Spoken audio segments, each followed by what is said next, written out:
पिछले पार्ट में हमने देखा कि ब्लड स्वॉर्ड पैलेस का एंसेस्टर वू चैन और बाई के बीच लड़ाई शुरू हो जाती है। तो बाई उसे अपने विस्फोटक पपेट की मदद से आराम से हरा देता है और जब वो लोग वापस जा रहे होते हैं तो उन्हें एकेडमी की ओर से एक टास्क मिलता है जिसके लिए उन्हें तियानजिन सिटी के लिंग फैमिली के पास जाना होता है। एकेडमी का मैसेज मिलते ही बाई तुरंत अपना विमान घुमा लेता है जिससे मैंग थोड़ी गुस्से में आ जाती है। इस पार्ट की शुरुआत में हमें क्विंगोंग एकेडमी का सीन दिखाया जाता है जहां डिसीजन हॉल में हेडमास्टर ली बैठे होते हैं। वहां एक टीचर कह रहा होता है डीन जूनियर बाई पहले ही लिन फैमिली की ओर निकल चुके हैं और जल्दी ही वहां पहुंच जाएंगे। तो क्विंगोंग एकेडमी के हेडमास्टर कहते हैं गुड, बाई लियो चैन वहां समय पर पहुंच जाए बस, क्योंकि वहां लिन फैमिली के एल्डर दावत दे रहे हैं। ये उसके लिए एक लकी अपॉर्चुनिटी होगी। तो लॉ इन्फोर्समेंट का एल्डर ट्यू कहता है लिन फैमिली में नैनजिंग फैमिली क्लैन का सबसे रेप्यूटेबल और ताकतवर इंसान है। मुझे डर है कि बाई वहां जाकर कहीं एकेडमी का सर न झुका दे। तो हेडमास्टर बताते हैं ये ज़्यादा समय पहले की बात नहीं है कि क्विंगलन पीक पर कुछ बदलाव हो रहे हैं। जूनियर बाई चाहे कितना भी उसे कवर क्यों ना करे, पर वहां से जो सिल्वर हेवनली डाउ ओरा लीक हो रहा है वो सब कुछ एक्सप्लेन कर रहा है।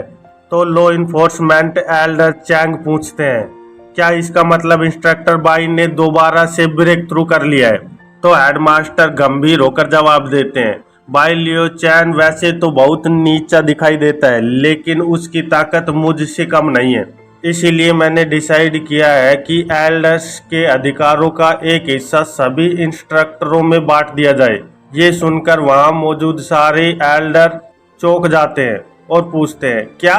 तो हेडमास्टर कहते हैं जब हमारे जूनियर एकेडमी का बोझ अपने कंधे पर उठाने लायक हो गए हैं तो हमें ज़्यादा मेहनत करने की कोई ज़रूरत नहीं है, उन्हें अपना काम करने देते हैं। अगर यहाँ मौजूद किसी भी एल्डर को कोई ऑब्जेक्शन है तो वो सीधे बाई लियो चैन से बात कर सकता है। तभी इंस्ट्रक्टर नी अपना हाथ ऊपर करते हैं और पूछते हैं क्या मैं आपसे कुछ पूछ सकता हूँ। तो हेडमास्टर कहता है इंस्ट्रक्टर नी क्या तुम्हें कुछ कहना है।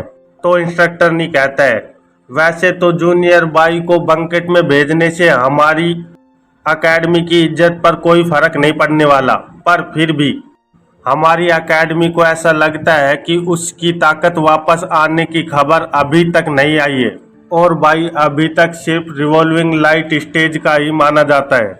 और फिर हमें ताइजिन सिटी में लिन फैमिली का घर दिखाया जाता है जहां उसके मेन गेट पर लिन फैमिली के पैट्रिच जिन लिन जैनन और उनका सबसे बड़ा बेटा लिन यानजी होता है।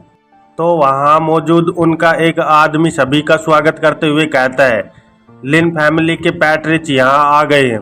तो वहाँ मौजूद सभी लोग उन्हें कॉन्ग्रेचुलेट करने लगते हैं और कहते हैं आपको बहुत बधाई हो कि आपके एंसेस्टर ने बॉडी रिकम्बाइनिंग स्टेज को ब्रेक थ्रू कर लिया है।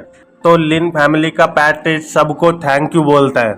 तभी पीछे कुछ लोग कह रहे होते हैं जल्दी इधर देखो ये दोनों कौन है और ये कितनी ज़्यादा सुंदर है। फिर हमें सू और नैलन को दिखाया जाता है, वो लोग इन्हीं के बारे में बात कर रहे होते हैं। उन्हें देखकर लिन फैमिली के यून को भी वो बहुत पसंद आती हैं और वो कहता है ये सच में कितनी सुंदर है, मैंने आज तक इतनी खूबसूरत लड़कियां नहीं देखी हैं। तो वो अपने पिता से पूछता है फादर ये दो फीमेल कल्टीवेटर किस जगह से हैं। तभी वहाँ पर बाई आ जाता है और कहता है मैं क्विंगहोंग एकेडमी के तालिस्मान डिपार्टमेंट का इंस्ट्रक्टर बाई लियो चैन हूँ और ये दोनों मेरी डिसाइपल्स हैं। मैं यहाँ लिन एंसेस्टर को कॉन्ग्रेचुलेट करने आया हूँ कि उन्होंने सक्सेसफुली रिकम्बाइनिंग स्टेज को ब्रेक थ्रू कर लिया है। तो लिन फैमिली का पैट्रिच कहता है ओह तो आप इंस्ट्रक्टर बाई हैं, हमें आपसे मिलकर बहुत खुशी हुई क्योंकि हम पहले कभी नहीं मिले हैं। दावत कल सुबह शुरू हो जाएगी तो प्लीज अंदर आ जाइए। और फिर वो अपने वर्कर को कहता है अटेंडेंट जल्दी से यहाँ आओ और इंस्ट्रक्टर बाई के लिए एक रूम का प्रबंध करो। तो अटेंडेंट कहता है जी मास्टर मैं जल्दी ही आकर ये सब कुछ कर देता हूँ। तभी वहाँ पर दो लोग आपस में बातें करने लगते हैं मुझे याद है कि ये किंग ओंग एकेडमी के तालिस्मान डिपार्टमेंट का इंस्ट्रक्टर तो एक कचरा आदमी है, फिर आज ये यहाँ क्या करने आया है? तो दूसरा कहता है, और ये नैलन है, इसकी तो पूरी फैमिली को मारने के लिए ब्लड स्वॉर्ड पैलेस पीछे पड़ा हुआ था, फिर ये अभी तक जिंदा कैसे है? और उधर पैट्रिच बाई को कह रहा होता है, इंस्ट्रक्टर बाई, इस जगह को अपने घर की तरह ही ट्रीट करो। तो बाई कहता है, आपके स्वागत के लिए धन्यवाद। और हम देखते हैं कि बाई और उसकी दोनों डिसाइपल्स लिन फैमिली के घर के अंदर जाने लगते हैं, जिन्हें देखकर पैट्रिच कह रहा होता है, किंग ओंग एकेडमी लिन फैमिली को क्लियरली नीचा दिखाना चाहती है, जो उन्होंने एक ट्रेस को हमें कॉन्ग्रेचुलेट करने के लिए भेजने की हिम्मत की है। तो उसका बेटा कहता है, फादर आप कुछ ज़्यादा ही सोच रहे हैं, शायद भाई लियो चैन यहाँ हमारी मदद मांगने आया है।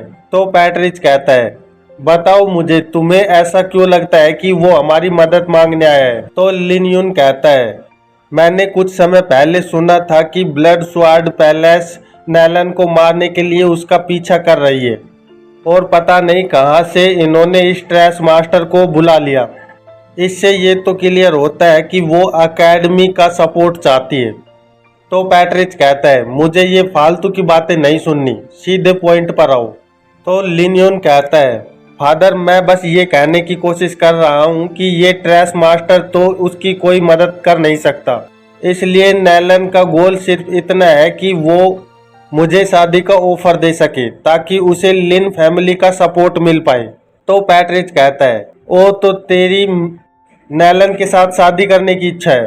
तो लिन यून कहता है, हाँ, क्योंकि आप हमेशा से ही पोता पाना चाहते थे, और वैसे मैं सिर्फ नैलन को ही नहीं चाहता, मुझे इस ट्रेस की दूसरी डिसाइपल भी चाहिए। तो पैट्रिच कहता है, हम उसकी दूसरी डिसाइपल के बारे में तो बात कर सकते हैं, पर नैलन बहुत ज़्यादा मुसीबत खड़ी कर सकती है, क्योंकि ब्लड स्वॉर्ड पैलेस एक खतरनाक कुत्ते की तरह है। वो एक बार जब किसी को काट लेते हैं तो फिर उसे कभी नहीं छोड़ते।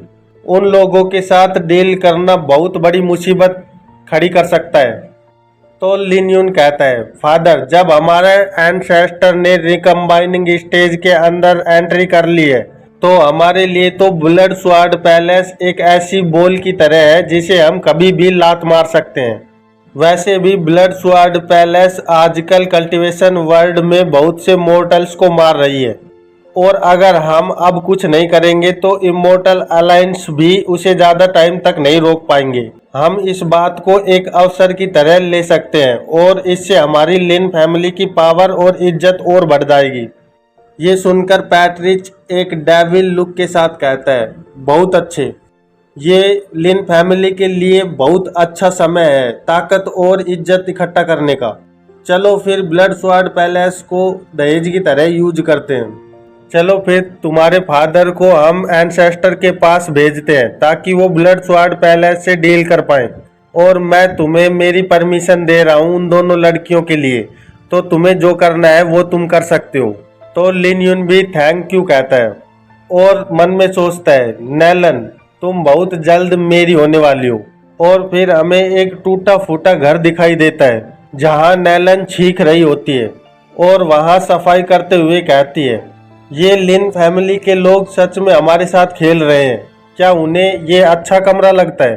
तो सू आसपास देखकर कहती है, मुझे तो ये कमरा अच्छा ही लग रहा है, यहाँ के फर्नीचर भी स्ट्रोंग है, इस कमरे की कंडीशन हमारे फैकल्टी के डिसाइपल रूम से तो अच्छी ही है। ये सुनकर नैलन चौंकते हुए कहती है, क्या फैकल्टी की कंडीशन इससे भी ज़्यादा खराब है? तो सू बाई को कहती है, मास्टर मैं बाहर कोर्ट यार्ड में पानी लेने जा रही हूँ। तो भाई उसे हाँ कहता है, और कहता है, हार्ड वर्क करना। और इधर मैंग उड़ते हुए कहती है, मैं भी किचन में जाती हूँ ताकि वहाँ कुछ खाने को मिल पाए। ये सब सुनकर नैलन सोच रही होती है, ये कमरा तो हमारे यहाँ नौकरों से भी बुरा है। तो भाई नैलन को देखते हुए कहता है, नैलन तुम ज्यादा चिंता मत करो और अपनी सिस्टर की बातों पर ध्यान मत दो, मैं तुम्हारे कल्टीवेशन को बढ़ाने की जिम्मेदारी लेता हूँ। तो नैलन राहत की सांस लेते हुए कहती है, हाँ मुझे पता है, किंग ओंग एकेडमी एक जानी मानी और रेपुटेटेड स्कूल है। तो भाई कहता है, जब तक तुम अपनी कल्टीवेशन पर फोकस करोगी तब तक तुम्हें एक टूटा फूटा कमरा भी एक अच्छी जगह दिखाई देगा, जैसे तुम माउंटेन पे साइट सीन कर रही हो। ये सुनकर नैलन चौंक जाती है और सोचती है तो ये सच है कि वो जगह इससे भी खराब है, और खांसते हुए कहती है, लेकिन मास्टर मैं माफी चाहती हूँ, पर हम यहाँ पर तालिस्मान डिपार्टमेंट को रिप्रेजेंट करने आए हैं और हम अकेडमी के फेस हैं, फिर हमें ये ऐसा कमरा कैसे दे सकते हैं। और यही नहीं, आप तो मास्टर बहुत ज्यादा ताकतवर हो, मुझे बहुत गुस्सा आ रहा है कि वो हमारे साथ ऐसा कैसे कर सकते हैं। तो भाई उसे समझाते हुए कहता है, तालिस्मान डिपार्टमेंट 10 साल पहले अकेडमी का फेस हुआ करता था। जो लोग सरफेस लेवल पर ही फोकस करते हैं वो कभी भी ग्रेट चीजें अचीव नहीं कर पाते। तुम्हें सिर्फ अपने ऊपर ध्यान देना चाहिए। ये लो, मैं तुम्हें 2 ट्रेजर देता हूँ। और भाई एक मैजिक करने लगता है, जिसे देखकर नैलन चौंक जाती है, क्योंकि वो सारी एनर्जी नैलन के अंदर समाने लगती है और नीचे एक सिस्टम स्क्रीन अपेयर होती है और बताती है, होस्ट को लूनर पॉइजन दिया जा रहा है और लूनर सिल्क रोब भी, इनका अच्छे से इस्तेमाल करना। तो भाई ये देखकर कहता है, तुम इन्हें यूज नहीं कर पा रही हो क्योंकि अभी तक तुमने कोई इक्विपमेंट यूज नहीं किया है। मैं तुम्हें दिखाता हूँ कि इसे कैसे करते हैं। और तभी हम देखते हैं कि नैलन के कपड़े खुलने लगते हैं। तो वो कहती है, ये क्या हो रहा है मास्टर, क्या मेरे कपड़े दोबारा उतरने वाले हैं। ये सुनकर बाई को पसीने आने लगते हैं और वो कहता है, ये फालतू की बातें मत करो, मैं देखता हूँ यहाँ कोई दूसरा रास्ता भी होगा। और तभी हम देखते हैं कि नैलन एक जगह पर रुक जाती है। तो भाई उसे संभालते हुए कहता है, मैं माफी चाहता हूँ, मेरा ध्यान थोड़ा सा भटक गया था, तुम ठीक तो हो ना। तो नैलन कहती है, मास्टर मुझे नहीं पता क्यों, पर मेरा सोलर प्लेक्स बहुत गर्म हो रहा है। और इसी के साथ इस चैप्टर का अंत हो जाता है। तो फिर मिलते हैं एक नए चैप्टर में, तब तक के लिए बाय बाय।